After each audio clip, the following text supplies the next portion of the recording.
Vamos a iniciar de inmediato con esta actividad, pero primero me voy a permitir presentar al expositor de esta charla, el señor Cristian Aguilar Quesada. Él es el creador de la metodología de neuronegociaciones en el año 2016, además máster en gerencia y negociaciones internacionales en la UNED, especialista en neuromarketing científico del Instituto Neuromarketing S.A. de México, licenciado en Contaduría Pública de la UCR y de la UCA. Tiene experiencia laboral en puestos de gerencia de ventas, planificación de compras, ventas institucionales. Además, se ha desempeñado como profesor en la Universidad Florencio del Castillo, en el Colegio Universitario Boston y en el Instituto Jiménez. Ha desarrollado capacitaciones en las siguientes cámaras: Cámara de Comercio de Costa Rica, CRESEX, Cámara de Fondos de Inversión de Costa Rica, Cámara de Costa Rica de Corredores de Bienes Raíces, Cámara de Industrias de Nicaragua, y en otras empresas a las que ha asesorado y capacitado, principalmente Asembis, Usimed, Editorial Santillana, Mutual Seguros, Siemens, Tiendas Simam, Almacén de Materiales Colono, Zona Norte, Banco Nacional, entre otras. Así que con esta experiencia estamos seguros que la charla que nos va a dictar el señor Cristian Aguilar será de mucho provecho para todos los presentes. Bienvenido, don Cristian. Buenos días, ¿cómo están? Bueno, muy bien. Bueno, después de la explicación que nos dio el compañero, pues vamos a iniciar. Yo les tengo una pregunta. Voy a permitirme. Sí, yo les tengo una pregunta. ¿Quiénes de ustedes saben o han conocido qué son las neurociencias? Ajá. Algo, exactamente.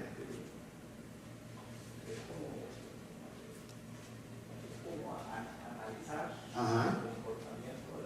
Correcto. Ya con eso usted no hace el examen ahora a la 1 de la tarde. Ya dijo una palabra espectacular que es comportamiento. ¿Alguien más me levantó la mano por acá? ¿Señor? Sí, agregando lo que dice el compañero, es entender cómo el cerebro desarrolla consciente y manifiesta una serie de actividades. Correcto, exactamente. ¿A partir de qué? A partir de algo muy básico y muy importante que vamos a ver ahorita, que se llaman las emociones. Ok, ¿quiénes de ustedes son empresarios o tienen alguna empresita, algún emprendimiento? Ok, muy bien. Ahora, levántame la mano, ¿quiénes de ustedes son consumidores que compran? Ok, todos, ¿verdad? Muy bien, entonces por ahí va la situación. Si yo les dijera a ustedes que qué es lo que define como tal el comportamiento de compra de ustedes, ustedes probablemente se quedarían así como: ¿qué define mi comportamiento de compra? ¿Qué define mi comportamiento de compra? Inclusive, el comportamiento de compra lo define el tiempo o el clima, aunque ustedes no lo crean. Hace unos 15 días estuvimos organizando una feria en una empresa a la que yo asesoro. Llovió, estábamos esperando 400 personas y llegaron 25. ¿Ok? Muy bien, entonces basado en esto les voy a contar una pequeña historia. Yo no tengo hijos, bueno, hasta ayer, no entiendes. Yo no tengo hijos, pero sí tengo 4 ahijados, 2 ahijadas y 2 ahijados. Entonces, yo soy de Turrialba, pasé por Cartago y había un lugar donde decía, librería tal, hoy sábado tal de diciembre, gran inauguración de nuestro departamento de juguetería. Entonces, yo inmediatamente cuando veo juguetería, yo lo relaciono ¿con quién? Con mis ahijados, con los niños. Entonces voy, paso por la parte donde está la librería y veo donde dice juguetería, nuevo departamento. Yo, qué bonito, ¿verdad? Entonces, yo recuerdo que a mi ahijada, a Dana Paola, ¿verdad? Porque nació más o menos en el tiempo de esa novela. Dana Paola le gusta la famosísima chanchita esta Peppa Pig, que es toda fea, ¿verdad? Ok, entonces cuando yo la veo, a la chanchita, entonces yo lo primero que voy a hacer es ¿a qué? Agarrarla, a tomarla y para ver el precio. Pero ¿cuál es mi sorpresa? Que cuando voy llegando dice, estimado cliente, le pedimos por favor, y por favor en mayúscula, no tocar los peluches con la mano. Y yo, ¿verdad? Como dice la compañera. Entonces, ¿qué? Muy bien, entonces yo lo que hice fue decirle, bueno, Peppa Pig, mucho gusto, y me fui. ¿Por qué? Por una cuestión racional o emocional. Totalmente emocional. Entonces, a partir de eso, yo hice un análisis y dije, pero ¿qué importa no tocar la chanchita? Nada más le digo a alguien que me la alcance y yo me la llevo para la casa y se la doy a mi hija, ¿verdad?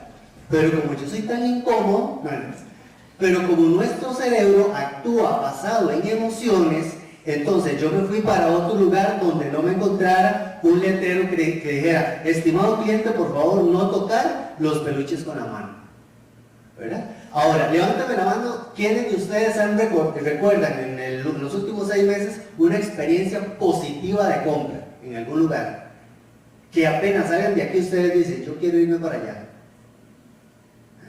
Ninguno. ¿Negativa? Ok, ¿eso qué quiere decir? Que la parte emocional del cerebro está actuando más que la parte racional. ¿Cuál es la parte racional? La parte lógica, la parte que piensa, ¿verdad? Entonces, cuando a mí me dicen, ¿qué librería me recomienda usted para ir a comprar peluches? Cualquiera menos esa que está allá. ¿Ok? Por una cuestión emocional. Entonces, las neurociencias aplicadas en la gestión comercial. ¿Qué es las neurociencias o qué son las neurociencias? Es la aplicación o el conocimiento del cerebro que se aplica en la parte comercial, o sea, en las empresas de cada uno de nosotros, que lamentablemente les voy a dar un dato. Aquí en Costa Rica, bueno, no es un dato tan científico, pero más o menos en lo que yo he podido andar en diferentes empresas, aquí en Costa Rica estamos aplicando tal vez las neurociencias en un 10% del 100% de las empresas, un 10%. ¿Por qué? No es por falta de poder económico, de poder adquisitivo, sino más bien por una cuestión de conocimiento, que es precisamente lo que nosotros le vamos a transmitir a ustedes, ¿verdad? En Estados Unidos, en Europa, en Canadá, en México, son pioneros en la parte de las neurociencias aplicadas a los negocios. Ok. ¿Qué es lo que vamos a ver? Entonces vamos a ver las neurociencias o los conceptos básicos desde el punto de vista de la economía conductual, el neuromarketing, cómo funciona el cerebro del consumidor y las emociones, y por último vamos a ver una aplicación práctica de cómo entender el proceso de toma de decisiones del cliente. O sea, que la persona que fue a poner el rótulo ahí, en esa librería, no sabe o no conoce cómo es el proceso de toma de decisiones de los clientes. ¿Qué es lo que sí conocen?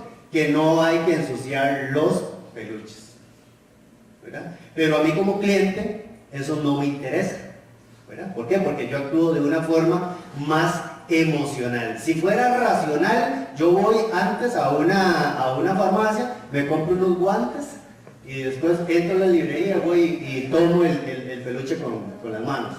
Pero nosotros no actuamos de esa manera, ¿verdad? Entonces, eso es algo que nosotros debemos aprender. ¿Por qué estamos aquí o por qué estoy yo aquí? Bueno, porque yo mucho tiempo me pasé quejándome o autoquejándome de que por qué no me iba bien en la vida. No solamente en la parte económica, sino en la parte familiar, en la parte de estudios y demás. Y me encontré un día esa frase en el famoso Facebook, ¿verdad? Que a veces sirve para muchas cosas, pero a veces no sirve para nada. De ese señor que dicen que era muy inteligente, pero yo creo que no se peinaba. Dice que si buscas resultados distintos, no hagas siempre lo mismo. Entonces, ¿qué es lo que estamos tratando de hacer acá con todas estas charlas y otras más que vienen posteriormente? Hacer cosas diferentes. ¿Por qué? Porque los que han tenido la oportunidad de salir a México, a Estados Unidos, a Canadá o a Europa, se dan cuenta que nosotros estamos, por lo menos aquí en Costa Rica, y lo digo con mucho pesar, estamos como unos 10 o 15 años atrás en estrategias comerciales. O sea, tenemos que actualizarnos, tenemos que hacer esto como una ciencia, por eso se llaman neurociencias aplicadas al consumidor o al proceso comercial. Ok, si se aplican conocimientos del cerebro a la medicina o a cualquier otra área, ¿por qué no aplicarlo a la parte comercial? Bueno, eso es lo que vamos a hacer precisamente, o lo que vamos a conocer el día de hoy. Bueno, vamos a hablarle que en este momento nosotros estamos bajo un marco mundial que se llama la economía conductual. ¿Okay? Se llama la economía conductual. ¿Y qué será la economía conductual? Dice que la economía conductual fue creada o fue postulada en el año 2002 por un señor que se llama Daniel Kahneman. Él está vivo todavía. Y él se ganó el premio Nobel de Economía. Entonces, si él se ganó el premio Nobel de Economía, obviamente, ¿cuál es su profesión? ¿Perdón? Ve cómo las respuestas se pueden, ¿verdad? Por eso hay que tener mucho cuidado. Por eso cuando uno le dice a la pareja, mi amor, ¿verdad que usted sí me quiere? Ella le va a decir sí, ¿verdad? ¿Por qué? Porque estoy dirigiendo la respuesta. Diferente a decirle, mi amor, ¿usted me quiere? ¿Estás segura de quererme? ¿Verdad? Entonces ya eso es otra cosa. Imagínense que este señor, bueno, no imagínense, este señor es psicólogo. O sea, y yo igual me quedé así, como todos ustedes cuando yo leí esa cuestión, yo digo, bueno, ¿cómo un señor, un psicólogo se va a ganar un premio Nobel de Economía? Y no es que lo esté desprestigiando, sino que él ha analizado y analiza la economía y el comportamiento de las personas a nivel mundial y lleva a la conclusión que la economía conductual utiliza aspectos de la psicología, las neurociencias y el estudio de las emociones para explicar cómo funciona la economía y cómo se toman las decisiones. Los que han estudiado o saben algo de economía o un poquito, antes nos decían que la economía era una gráfica y que aquí estaba la demanda, que aquí estaba la oferta y ya cuando se juntan, eso, lo que está por abajo es abastecimiento y lo que está por arriba es desabastecimiento y una fórmula y un montón de cosas. No es que eso no funcione, sino que en el momento de que nosotros aplicamos las neurociencias y nos damos cuenta de cómo funciona el cerebro, la economía normal, la economía que funcionó de 1950 a 1980, ahorita ya no funciona. O sea, si ustedes están aplicando en sus empresas o piensan aplicar en sus emprendimientos o en sus pymes, modelos ochenteros, setenteros, todavía noventeros, no va a funcionar. ¿Verdad? O sea, sí puede que funcione, pero hay que actualizarlo, hay que ponerle algo más, darle más sabor. O sea, eso es como que tenemos un chifrijo, pero no tiene chicharrones, ¿verdad? Entonces, eso es lo que nosotros tenemos que manejar. Y hay algo muy importante que nos dice la economía conductual. Vean qué interesante. Dice Daniel Kahneman, bueno, muy importante para los que les gusta leer, bueno, por ahí yo traje unos libros, ahora se los pongo por acá, o se los muestro por si quieren sacarle algún tipo de foto o algo así. Imagínense que Daniel Kahneman escribió un libro que se llama Pensar rápido, pensar despacio. ¿Qué significa pensar rápido, pensar despacio? Pensar rápido significa que yo vi el peluche y fui a agarrarlo, lo agarré, me lo llevé, lo pagué y adiós. Eso es pensar rápido. Pero pensar despacio es el decir, bueno, aquí está este peluche, vale o tiene un valor de 10,000 colones. No lo voy a comprar todavía. Voy a ver si es original o no es original y me voy para otro lugar y empiezo a comparar. ¿Verdad? Ese es el pensar despacio. Entonces Daniel Kahneman plantea que en un 85% o un 95% de las decisiones de compra son de forma subconsciente o irracional. O sea, que cuando vamos a comprar pensamos rápido o despacio. Rápido, correcto. Entonces vean qué interesante. Por eso hay que tener mucho cuidado a la hora de cuando nosotros vamos a comprar. Cuando vamos a vender no hay ningún problema, ¿verdad? Pero cuando vamos a comprar hay que tener mucho cuidado. No es que todas las compras tienen que ser pensadas, porque hay el arroz y los frijoles hay que comprarlos, ¿verdad? Todos los días. Pero hay algunas otras cosas, algunos otros elementos que sí hay que ponerle mucha atención. Ojo, y voy a hacer un comentario que no me lo tomen como machista, sino que más adelante se los voy a explicar científicamente. Las mujeres tienen una... Ay, ¿cómo le digo para no meterme en problemas? Sí. Son más propensas, gracias Dios, son más propensas a comprar de forma emocional que nosotros los hombres. Sobre todo ropa, zapatos, bolsos y demás, ¿verdad? Entonces, eso es algo que hay que tener mucho cuidado en el caso de las mujeres. No quiere decir que nosotros los varones no lo hagamos, o sea, sí lo hacemos, pero lo hacemos un poquito de forma más racional. No es que somos más inteligentes, no, todos somos iguales, ¿verdad? Muy bien.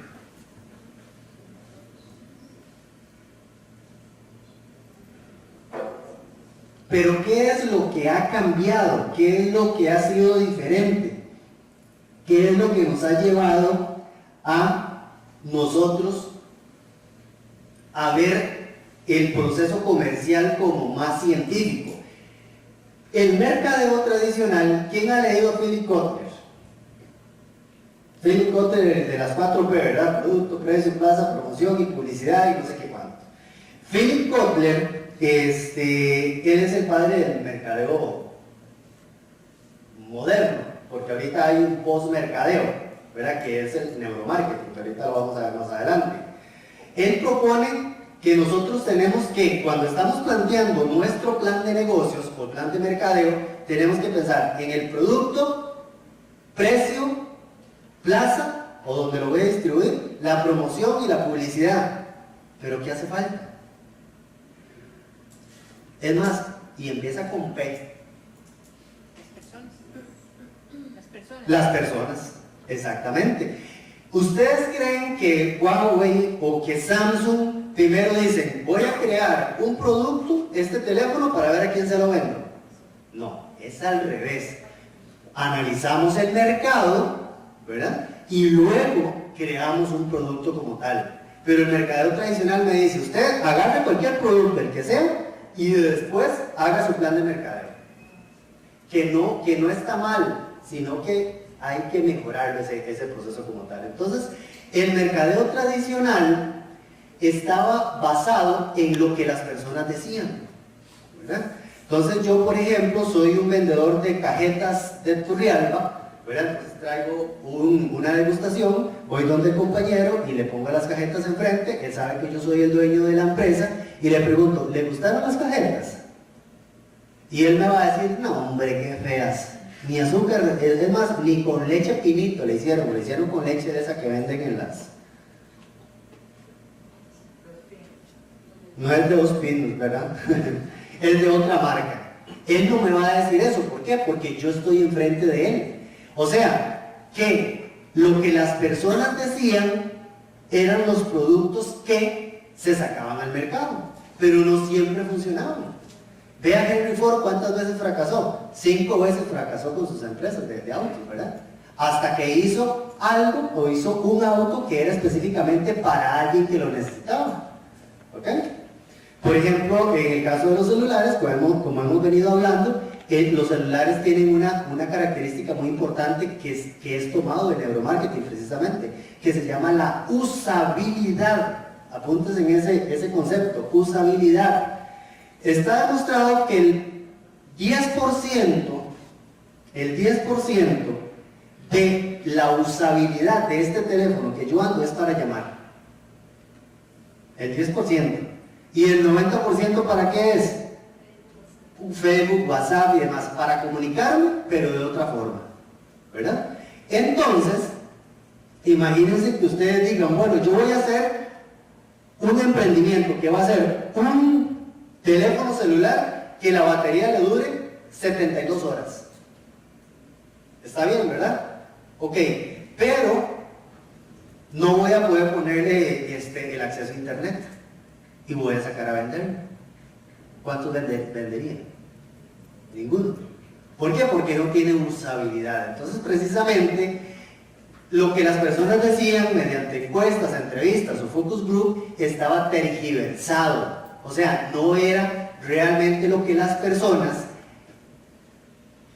o no era como las personas actuaban, ¿verdad? No sé si recuerdan en los años 80 el famoso reto Pepsi, que ponían Pepsi y Coca-Cola y las personas no sabían diferenciar entre Pepsi y Coca-Cola, ¿verdad?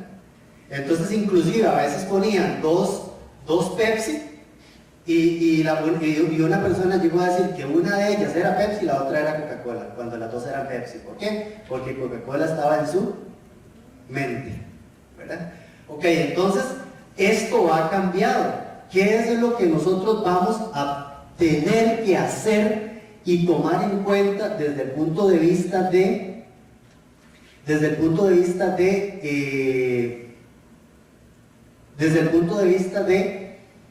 estrategias?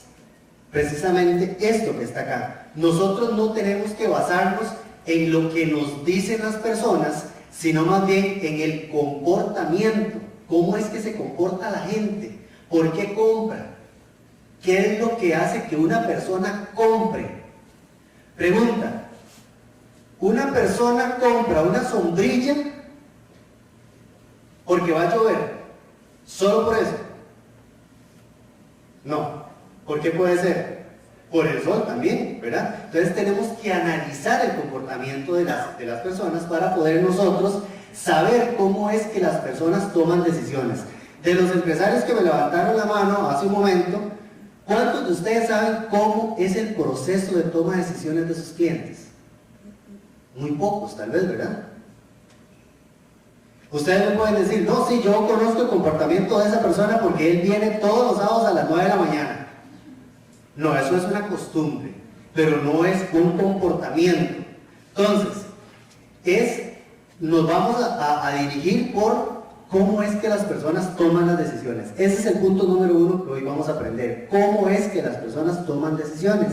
Segundo punto importante: ¿cómo puedo yo captar la atención con mi producto o con mi empresa o con mi marca? ¿Okay? Entonces podemos llamar la atención desde 3 puntos de vista: con mi producto, con mi marca y con la empresa. ¿Okay? Ahora, ustedes me pueden decir: ¿y qué es atención? Atención es decirle: bueno, señora, pasa adelante, venga para servirle lo que necesita. No, qué es lo que a nivel cerebral le capta más la atención a una persona. ¿Qué es lo que le gusta? ¿Verdad? ¿Qué es lo que hace que la persona se motive a comprar? Si nosotros nos vamos al concepto de motivación, dice que la motivación es algo que nos hace a nosotros movernos. Por eso cuando estamos angustiados, cuando estamos así como con depresión y demás, no queremos ni movernos. ¿Por qué? Porque estamos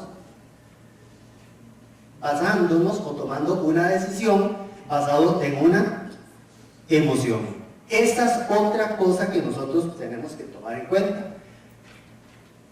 Para los que tienen empresas y van a hacer un emprendimiento, la pregunta que ustedes tienen que anotar de una vez o ahora que salgan es: ¿qué emociones positivas transmite mi producto al cliente? ¿Qué emociones positivas transmite mi producto o mi servicio al cliente? Si la respuesta es ninguna, estamos en problemas. Como diría un amigo, tenemos que devolvernos para atrás, ¿verdad? O sea, tenemos que retroceder y decir: bueno, aquí está pasando algo. ¿Por qué? Porque hay un principio en neuromarketing, que dice que lo que no emociona no se vende. ¿Ustedes han escuchado el famoso término de crear una necesidad en el cliente? Sí. ¿Quiénes están de acuerdo con ese término de crear una necesidad con el cliente? ¿Por qué? Compañera, la de cuadros. Porque, bueno, yo he visto en personas que les gusta algo de comer, entonces yo hago lo que a ellos les gusta. Entonces yo estoy viendo una necesidad de ellos. Ok, pero usted me dijo algo muy importante. Usted sabe de algo que les gusta. Entonces la necesidad ya estaba. No estoy diciendo que lo que usted me está argumentando está mal, no, está bien. Pero desde el punto de vista de neuromarketing se dice que las necesidades están o no están. O sea, que el neuromarketing o las neurociencias me dice, busque esa necesidad. Ejemplo, vamos a ver, dentro de las empresas que nosotros asesoramos a través de diferentes cámaras está la Corporación de Servicios Múltiples del Magisterio Nacional, o sea, la funeraria del Magisterio Nacional, que si algunos, no sé si algunos están afiliados a esa corporación. Entonces estábamos haciendo estrategias de ventas basadas en neuromarketing. Entonces me decía el gerente, sí, es que tenemos que crear la necesidad en el cliente que nos compre los ataúdes, los féretros.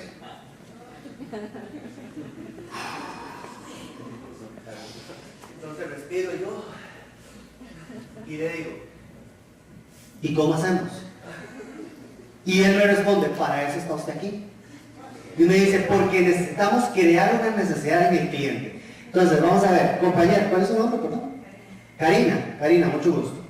Vean, uno de los féretros o de los cofres más, de precio más alto que hay en Costa Rica valen 2.500.000 colones. Le vendo ese mismo, pero se lo vendo en 1.000.000 colones. ¿Me lo compra?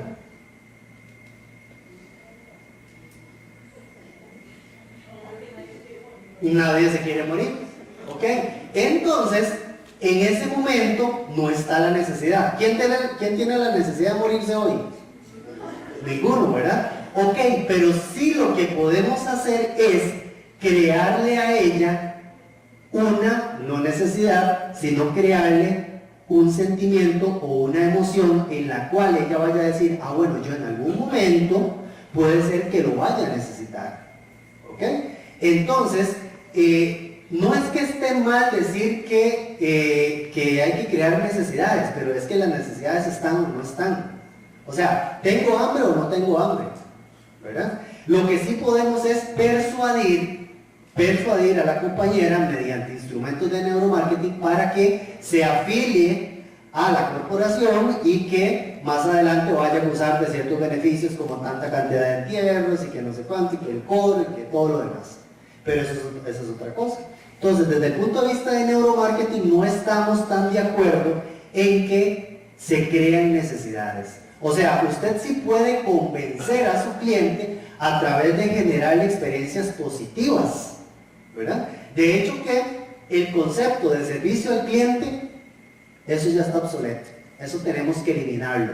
Hay empresas que ya en Costa Rica están haciendo un departamento que se llama Gerencia de Experiencias, de Generación de Experiencias en el Consumidor. ¿Y qué significa eso? Que desde que la persona entra por la puerta, pasa y ve el lugar y ya generó una experiencia. ¿Ok? ¿Qué es lo que hace Disney, por ejemplo? ¿Quiénes de ustedes han ido a Disney? Ya he dicho eso, yo no. Dicen que cuando usted entra a Disney a las 10, 9 de la mañana, usted desde que entra, usted está en otro mundo. Y a usted no le importa irse al otro día a la 1 de la mañana después de que hacen los juegos pirotécnicos en el castillo de las princesas y todo lo demás. ¿Por qué? Porque eso es una generación de experiencia como tal.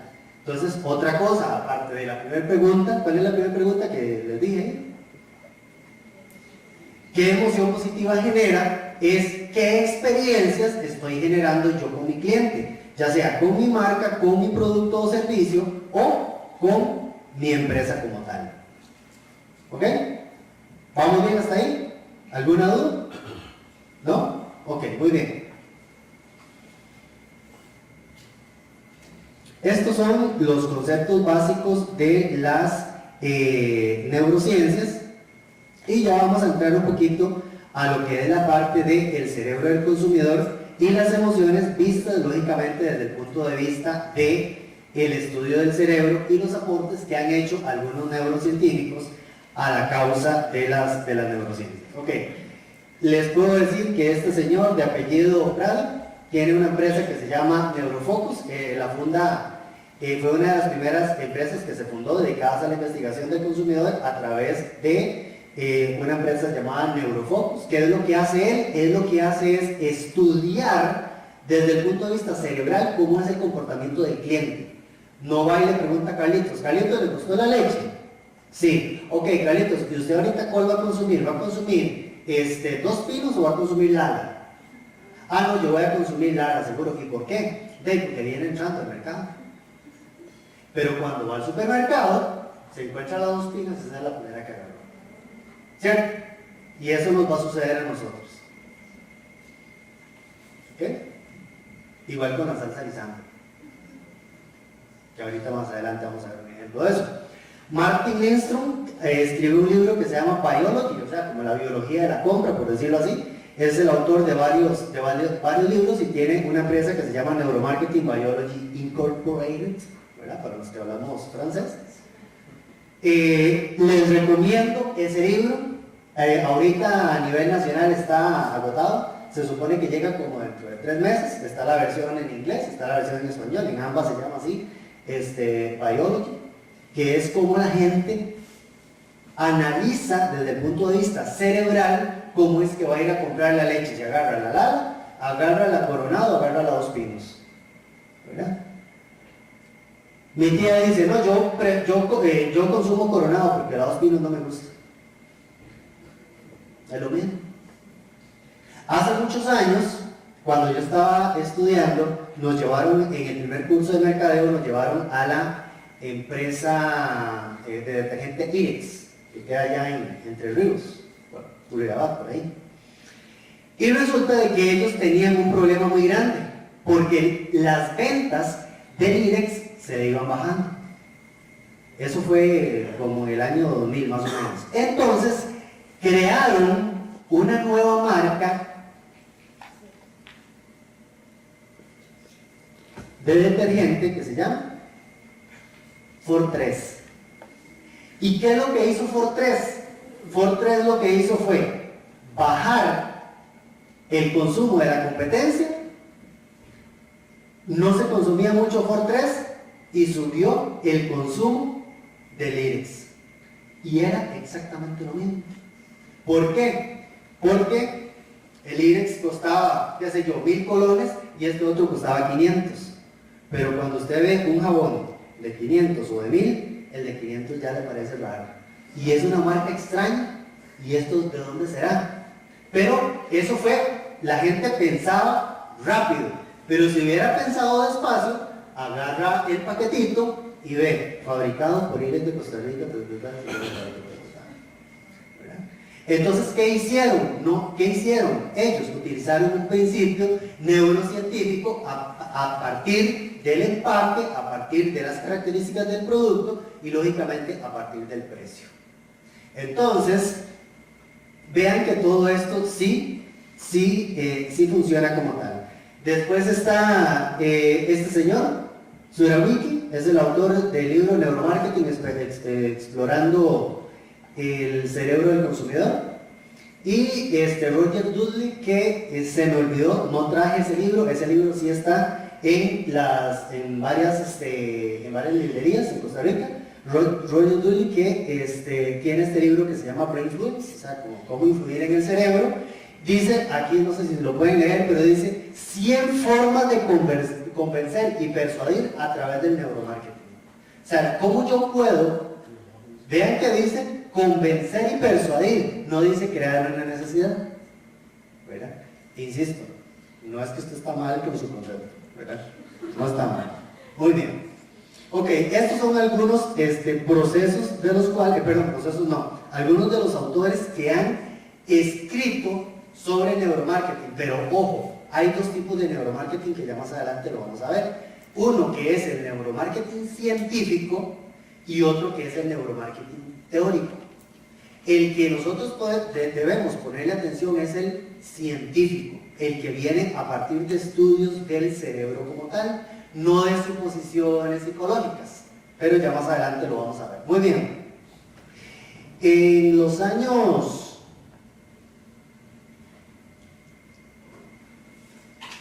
Es que estoy midiendo lo del tiempo y demás, porque sí me gusta llevar el tiempo bien correcto. A la década de los 90 se le llamó la década del cerebro. ¿Por qué? Porque se supo más, o se investigó más, o se llegó a conclusiones, o a mayor cantidad de conclusiones del año, o sea, en la década de los 90, que en toda la historia de la humanidad. ¿Verdad? Por eso es que inclusive en Estados Unidos así le declararon la década del cerebro. Y de ahí en adelante han venido surgiendo cambios, y todos esos cambios están basados en las neurociencias. Todos los medicamentos, todo lo que se hace, todos los diseños de los carros, ahí fue cuando empezó a darse el concepto de ergonomía, ¿verdad? Todo eso, probablemente ustedes hubieran venido en los 80s y aquí estuvieran en unas sillas de estos muy duras. Ahora no, ustedes están en unas butacas totalmente ergonómicas, ¿verdad? ¿Por qué? Porque se estudia de que las personas pueden permanecer más en este recinto si están cómodas, ¿verdad? Ok. Y si sienten calor, pues probablemente nos vamos a salir. Pero ¿qué es o qué fue lo que hizo que la década de los 90 le llamáramos la década del cerebro? Precisamente eso que ustedes están viendo ahí, esos dos conceptos juntos. La tecnología, las máquinas unido al estudio del cerebro. Y eso es lo que se llama neuroimagen, donde está la resonancia magnética, están los TAC y todo ese montón de cosas que ustedes conocen. Entonces, ¿qué es el neuromarketing científico? El neuromarketing científico es el que se basa en estudios mercadológicos basados en el comportamiento de las personas, pero cuando su cerebro está vivo o está pensando. Al inicio les puse una frase de quién era, de Einstein. No sé si ustedes saben, pero no sé si era chino, ¿verdad? Por ahí me contaron que el cerebro de Einstein anda repartido como en 12 laboratorios a nivel mundial, porque lo están investigando para ver por qué era tan inteligente. ¿Y a qué conclusión llegaron? A ninguna. ¿Por qué? Porque es un cerebro muerto, ¿verdad? A pesar de que la profesora de ciencias le dijo a Einstein que era un bruto. No sé si ustedes sabían, ¿verdad?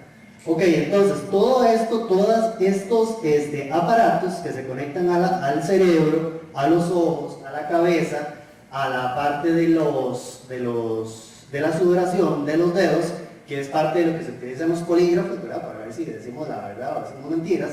A partir de eso es que se generaron nuevos cambios en el mercadeo y pasamos de un mercadeo tradicional a un mercadeo científico, que es lo que ahorita ya más adelante vamos a ver. Pero ¿cómo se lee el cerebro como tal? ¿Cómo es que yo lo leo?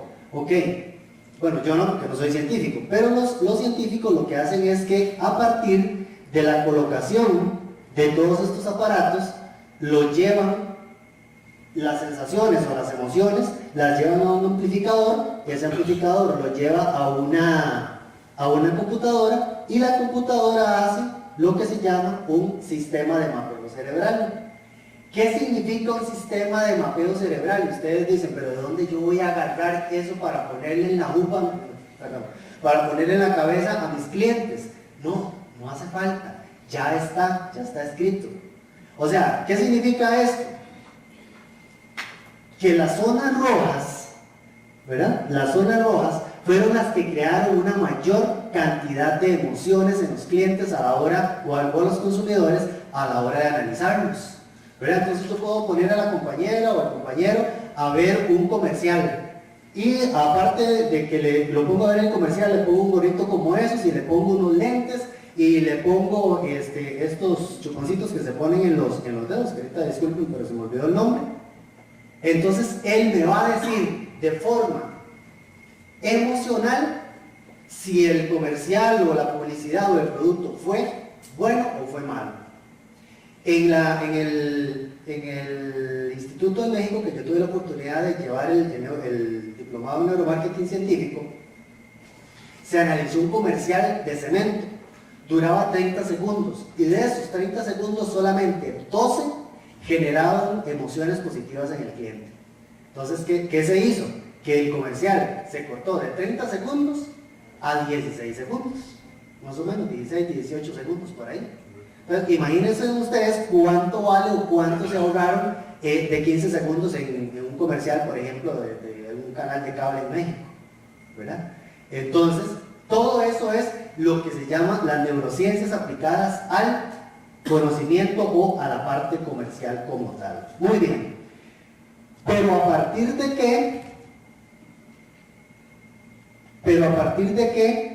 que nosotros conocemos o los científicos conocen ese comportamiento o esos principios emocionales. ¿A partir de qué? Bueno, en 1960 un señor que se llama Paul MacLean,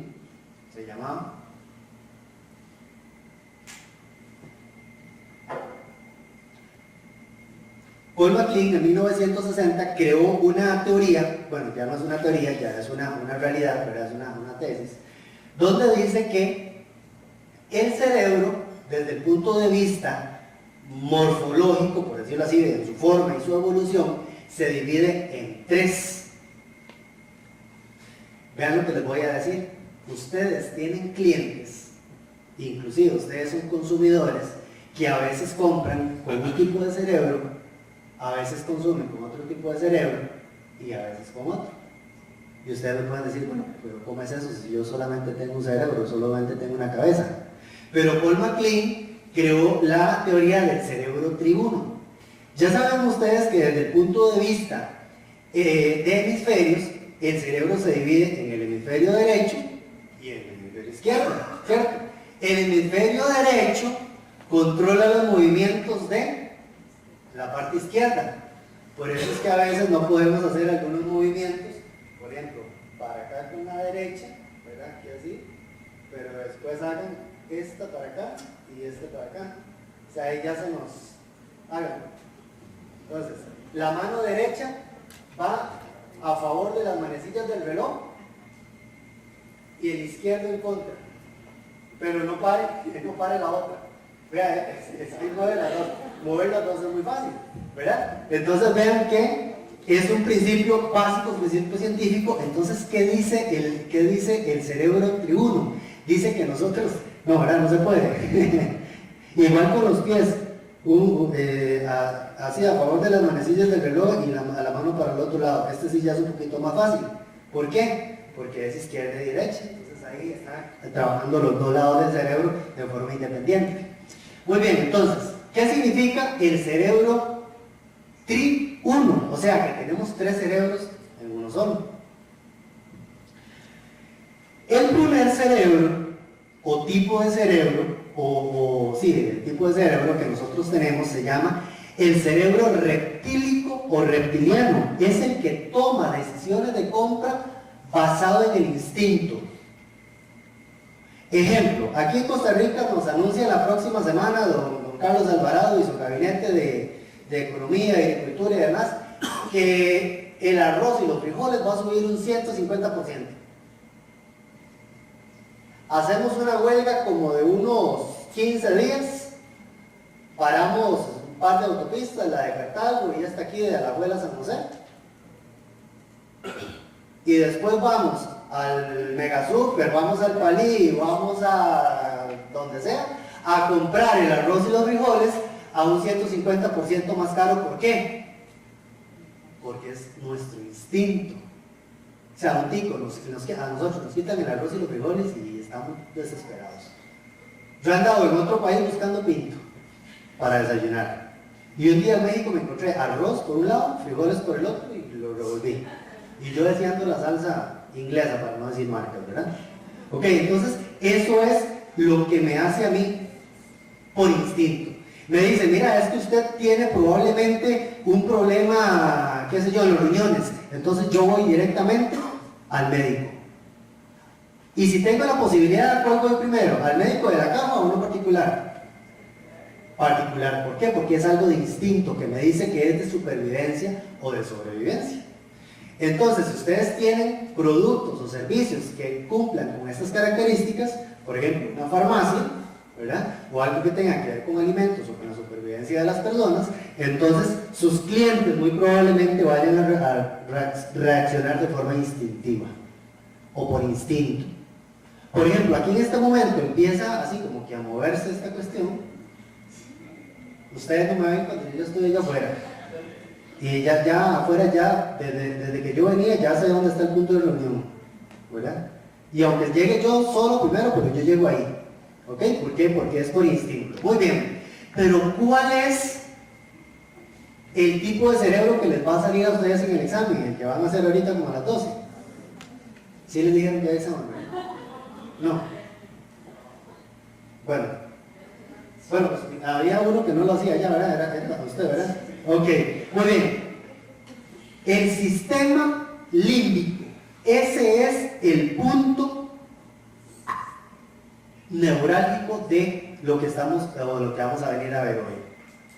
El sistema límbico. ¿Por qué? Porque el sistema límbico dice que es el que toma decisiones con base en emociones. Entonces yo fui a agarrar la famosa Peppa Pig, leí, ¿cómo era que decía? Estimado cliente, prohibido tomar los peluches con la mano, una emoción negativa, y me retiré.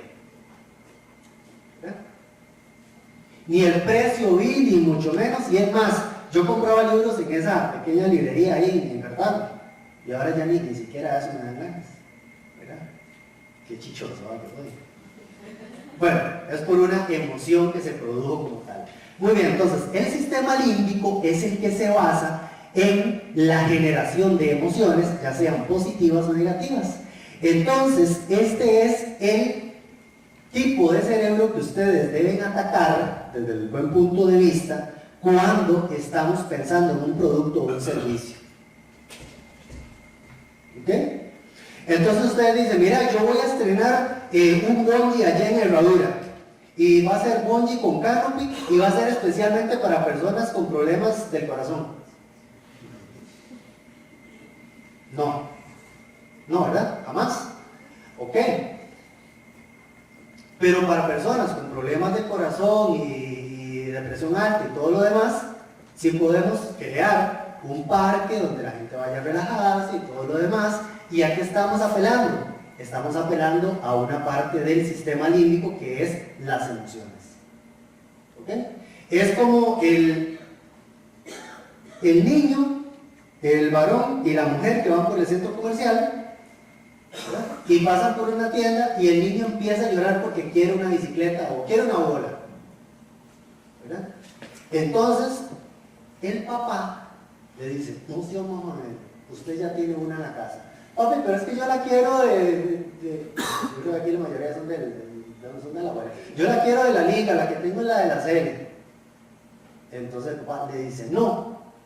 Entonces llega la mamá y le dice, venga, mi amor, yo se lo pongo. ¿Cierto o no? Sí, muy probablemente. ¿Ok? ¿Por qué? Entonces, ¿qué fue lo que actuó ahí? La parte del sistema límbico, de la toma de emociones. Ojo, vean qué interesante el sistema límbico, que es donde se generan las emociones. ¿Cuáles son las acciones o las partes del cuerpo que controla el sistema límbico? Dentro del sistema límbico hay una glándula muy importante que se llama la amígdala. La amígdala controla el hambre, controla la temperatura y controla el deseo sexual. ¿Y por qué se me quedan viendo así?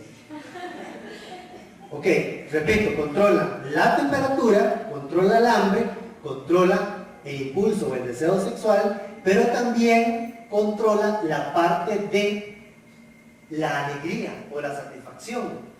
Cuando ustedes compran algo que les motivó, hay un neurotransmisor que se llama dopamina. Y esa dopamina se eleva cuando usted compra un producto independientemente del precio y ese producto le satisfizo.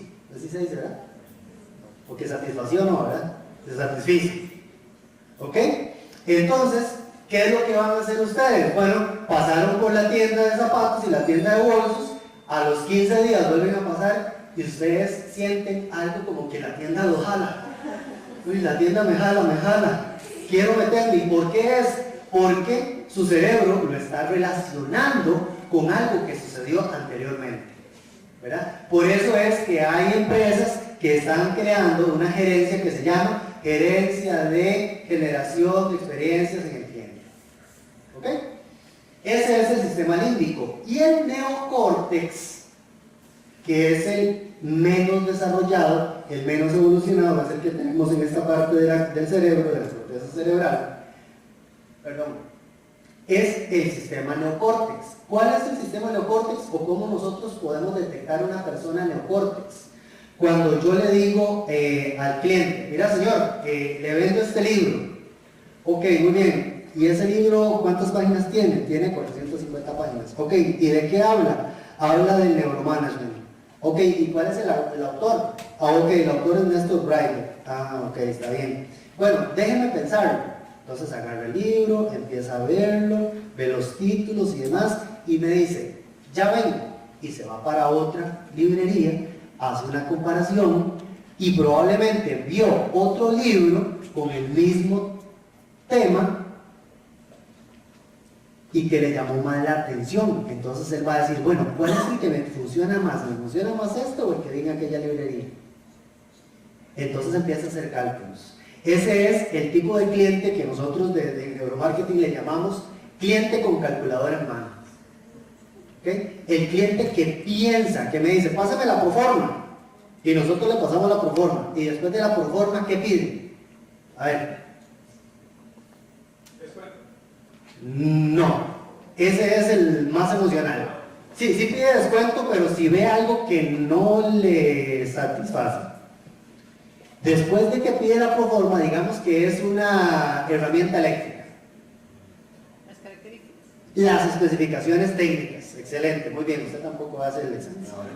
Especificaciones técnicas, la ficha técnica, cuánto le dura la batería, es DeWalt, es Black & Decker, es hecho en China, es hecho en Alemania o en Taiwán. Esa es la persona que nosotros tenemos que convencer con argumentos objetivos y no tanto con, señor, pero vea, es que es un color muy bonito que tiene, cómprela, porfa. No. Este sí funciona de esa manera porque es más emocional. Entonces ustedes me pueden decir, bueno, pero ¿cómo hago yo para saber? ¿Cómo me meto en el cerebro de la persona para saber cuál de los 3 tipos de cerebro o 3 tipos de estrategia tengo que atacar? Bueno, precisamente con el comportamiento que tiene la persona, ¿verdad? Por eso les decía que en el caso de las mujeres, bueno, ¿qué tipo de zapatos busca? Ah, es que me compré un bolso café y necesito que sea café, ¿verdad? Eso es emocional. Tal vez en la parte de nosotros los varones, si estamos buscando unos zapatos, ni por aquí nos pasa que tienen que combinar con alguna otra cosa. Pegué. Ok, perfecto, ¿verdad? Si me hubiera traído los zapatos café, nada más voy al baño un toquecito, le doy vuelta y le pongo la parte café. Ok, entonces vean qué importante. Vean que como nosotros sí podemos, sin tener aquel montón de aparatos, sí podemos detectar cuál es el tipo de persona o el tipo de estrategia que nosotros tenemos que utilizar a la hora de crear una estrategia comercial. Muy bien, hasta aquí a las, ¿qué hora es? Las 3 de la tarde. Hasta las 10 de la mañana. ¿Tienen alguna duda, alguna consulta? ¿Sí, señor? Una consulta. Sí. Sobre el tema del cerebro reptiliano. Sí. En buena teoría tiene la mayor toma de decisiones. O sea, la mayor parte de las decisiones son planteadas en el 85%. Sí.